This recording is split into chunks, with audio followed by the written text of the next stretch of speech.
We're already pulling up to the house, so she doesn't really get a chance to reply before I slow down and take a foot off the pedals to help stop the bike. He comes out and he strikes a pose. Yep. As if he was standing inside waiting for us by the window, Spork opens the door and comes trotting up to us. Ass first. Oh my god, he's got flowers. Oh my god. Look at his floweries. He's got flowers. He looks like a curious kid, and some back corner of my brain halfway imagines scribbled flowers blooming around his head like a manga. Oh my god. He's tall. And so the first words out of Shiyu's mouth are an exclamation of surprise. And he's got a booty. What were you expecting? Not that much booty. Mm-hmm. But senpai, he's really tall. He's tall like a skyscraper with an ass that won't quit. Let me climb him. I think that's kind of an exaggeration, but then Shiyu is shorter than me, so maybe this is her honest impression. Is this going to be an entire thing about just getting those two together? Because that could end badly. I don't know. This is about the time where the second preview ended, so... Well? They, plant a tree, and then it was it. So after that, I have no idea what's going to happen. Oh? Spork, who has come up to us while she was busy disengaging her brain-to-mouth filter, cocks his head to the side like a little animal.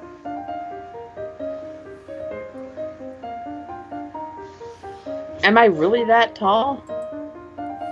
Yes, you are. You're very tall. Senpai was making her... I think you're exaggerating face when I said skyscraper, but I think that you're at least tall like a telephone pole. There's jokes that I won't make. Oh, senpai is making the face again. And they both peer at my face as though they're elementary schoolers. With the booty. This is a pain. Shiyu, I know you're too impressed to be polite, but don't you think skyscraper and telephone pole are a little bit much? She stroked out and he's showing off his ass. Yep. She stroked out by the booty. The booty was too much. Couldn't handle it. Spork might be hurt by that kind of comparison and just hiding it well. Okay, I can't actually imagine him being good at concealing his emotions, but it might occur to him that she was being rude and to be offended after the fact. The oversized elementary school children tilt their heads in unison. Their synchronization is terrifyingly perfect. He's super tall, though. Tall like a dinosaur. Hung like a dinosaur. I feel like an old lady. I genuinely feel as though I'm aging a year a minute just being around these two overexcited kids. I guess she won't calm down until... What? Oh. What? I guess she won't come down until she at least gets some solid proof that she's overdoing it. I'm just asking for the sake of things, but Spork, how tall are you actually? Spork stares up the sky with his mouth slightly open for a moment. 188 centimeters, I think. How tall is that in feet? To the Google.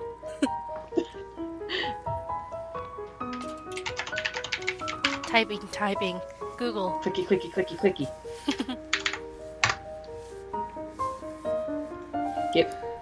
Enter. No, please. At least there's jaunty music. Why? I'm dancing if you couldn't tell. Okay, enter centimeter 188. Convert. About 6 foot. Oh. 6'1". So 6'2". Tall. Yeah, he's tall. He is a tall. That is pretty tall. That's exactly 20 centimeters taller than me, and I'm at the borderline of freakishly tall for a girl, according to a number of people who I went to high school with.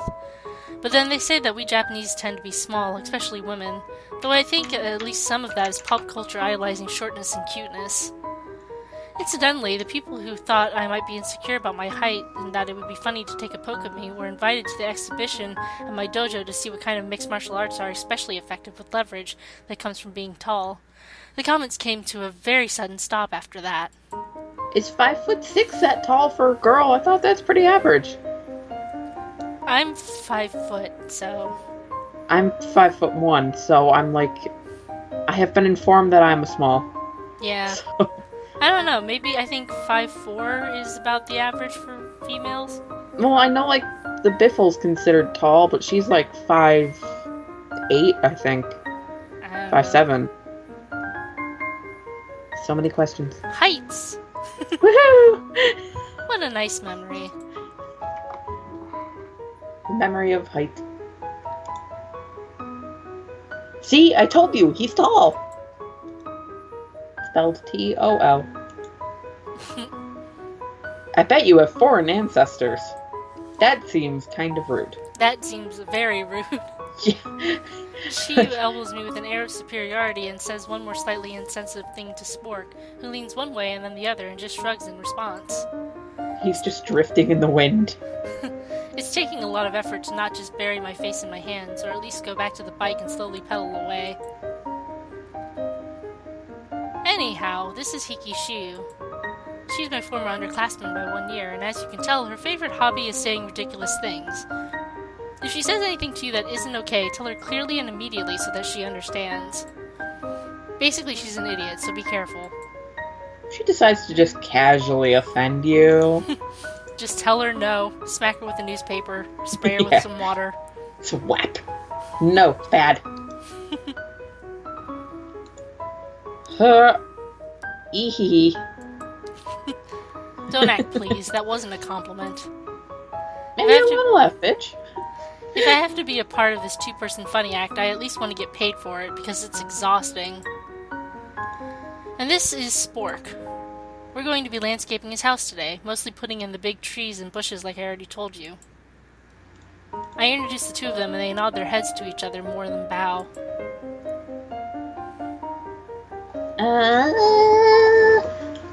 When Mo said she was going to bring a wow. My brain is crashing so much. When Mo said she was going to bring a friend, it was fun wondering what kind of person she would become. What kind of a person would be coming? Okay. You can just call me Spork. It's easier to relax without any formalities. As if he's already on Shayu's wavelength, Spork smiles. Yeah, I was really curious about you too. I didn't think you'd be kind of fluffy and sunny from Senpai's description. It's nice to meet you. Daichin. Daichin? Yeah. Daichin. Sporkchin? Sporkchin. What? I hate to barge in when you two seem to be enjoying yourselves, but I think I just heard something really inane. She gives me a superior look.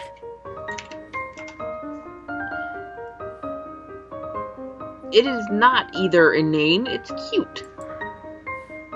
Spork turns to me with a blank expression. I don't mind at all. Okay. I'm going home. I wave to the two of them and head towards my bike. Ah, Senpai, how cruel, I'm stroking. You can't just leave a cute girl alone with some strange guy. I believe in your history as a track star. There's no one and nothing that you can't outrun. Maybe so, but it's the thought that counts here. Spork watches our exchange with mystified eyes. It seems as though he isn't actually worried that I might leave, but all the same it looks to me like the topic of conversation has flown over his head. As he tilts his head to the side, Shiyu turns to him with a forefinger cheerfully upraised. By the way, Sporkchin. I just realized you're saying Spork Chin. Really? Spork Chin. He's just got a spork on his chin. Aw. Sorry, anyway. By the way, Sporkchin, in my case, what? In case, I'm gonna like. In my case, if anything happens, I'll run away faster than you can catch me. That just seems so awkward. In my case, if anything happens, see, it just seems more natural. In case anything happens, I'll run away faster than you can catch me. But if you try to do anything to Senpai, you probably won't escape with your life. She's really strong. That's only vaguely threatening. Sport cocks his head in the other direction. Oh? Do anything too? What does that mean? Oh, honey. He really is Toru Honda. If he can say that with such a straight face, it just means that there isn't anything to worry about. I guess it's at least nice to know that Shiyu has faith in my abilities the same way I have confidence in hers. Somehow I managed to round up the comedy troupe and get everyone ready to actually work. Spork has enough equipment lying around for everyone, and so we arm ourselves with shovels and a wheelbarrow and prepare to get the biggest thing, which is to say the plum tree, out of our way first.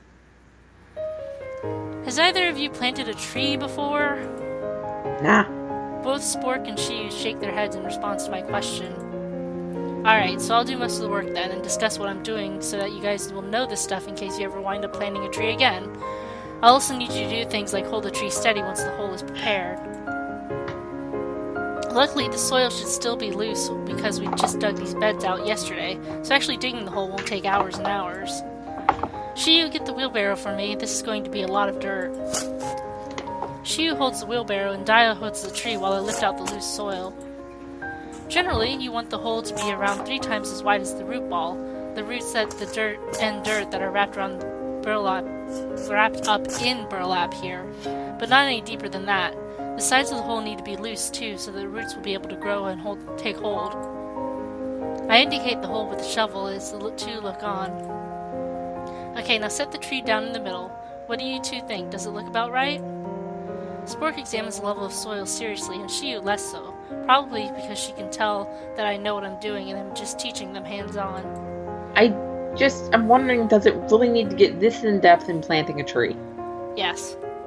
Okay. Just wanted to be sure. It seems okay. We're about right, yeah. Now we take the burlap off the root ball. See, this line here is where the soil should come up to.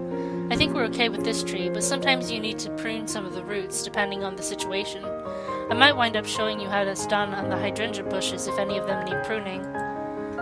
Shiyu, hold this still so Dio can watch, Sport can watch, okay? Roger. My assistant supports the wheelbarrow in one hand and the trunk of the plum tree in the other, and I motion for Spork to kneel down. Now we just have to fill the hole, but we have to do it little by little and firm the soil down while we do it. You can help with this part. Take a little hand trowel or just use your hands. Like this? Yeah. We make a little hill up around the base of the tree and leave kind of a shallow indentation like a moat around the outside edges of the hole.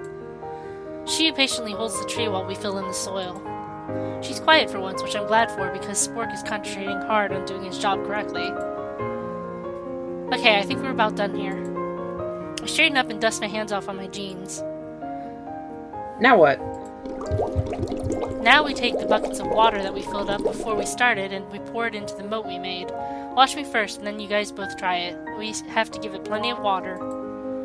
With all the buckets emptied, Shiyu and Spork both back away from the wet dirt looking at the tree. There you go, now you're expert tree planters. What with this one being so close to the house, you'll probably need to prune the branches a little every year to keep them from growing straight up against the wall. But then if it winds up getting less sun on that side, it may have less growth that way anyhow. The general forecast has been saying that we're just going to keep getting warmer and warmer from now onward, but keep some tarps to cover the soil just in case. Trees are hardier than a lot of other plants, but you'll need to take care of this one for now to make sure it gets through having it been planted so early in the season. Depends on the tree. Yeah. Birches have, all of the fortitude of, wet paper. Oh, really? My dad, mind you, my dad's, got a serious green thumb. Uh-huh. He has never really been able to get a birch to survive longer than 5 years. Aw. And he's tried it in multiple places in our yard. And they burn really easily, though, so when the thing dies, we've got, really easily burned firewood. Small bright side. I don't know. What's next? Spork looks at me with sparkling eyes, and I have to bite my lip to suppress the smile. Next, we plant hydrangeas until we either get them all in or until we're ready to fall over. Though, fair warning, I'd prefer to get them all in today so that we've got all the heavy work out of the way before we decide what we're doing about all the smaller plants, so I'm going to work the hell out of you guys.